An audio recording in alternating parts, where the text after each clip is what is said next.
আজকে ঠাকুরতলার মেঝেতে মাটি লেপা হচ্ছে আর আমি মামির কাজ বাড়িয়ে দিয়েছি। মেঝেটায় জল ঢেলে পুজো দেবার সময় থানটাতে কাপড়ে করে না মুছে বালতি বালতি জল ঢেলে থানটা ধুতাম। এখন অনেকটাই মাটি লেপার কাজ হয়ে গেছে, এখনো এই দিকটায় অনেকটাই বাকি আছে।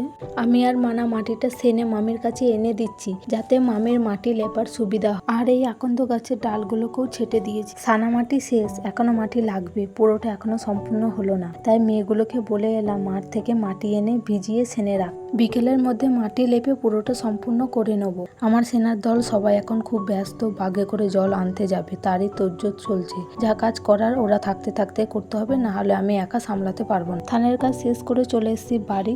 সকালের দিকটা ঠাকুরতলা যা কাজ থাকে করি, আর বিকেলে বাড়ির কাজ, যাতে সময় নিয়ে এগোতে হবে। পুজো আর বেশি দিন নাই, পুজো হবার একদিন আগেই যেন আমার মন্দিরের সমস্ত কাজ কমপ্লিট হয়ে যায়। আর আমার বাড়ির ঘর গুছানো থেকে শুরু করে ঝাড়াঝুড়ি করা থেকে সমস্ত কাজ কমপ্লিট করতে পারে। বছরে আমরা 2 বার সম্পূর্ণ ঘর বাড়ি পরিষ্কার করে নতুনের মতো করে সাজিয়ে তুলি। এক দুর্গা পুজোর সময় আর এক আমাদের মায়ের গ্রামের পুজোর সময়। বাকি তো নিত্যদিন পরিষ্কার করাই হয়। এই রংটা আর বছরে ঠাকুরতলায় দিয়েছিলাম রং করার জন্য, অল্পই আছে, একটু জল দিয়ে কপরটাতে রং করে দেব।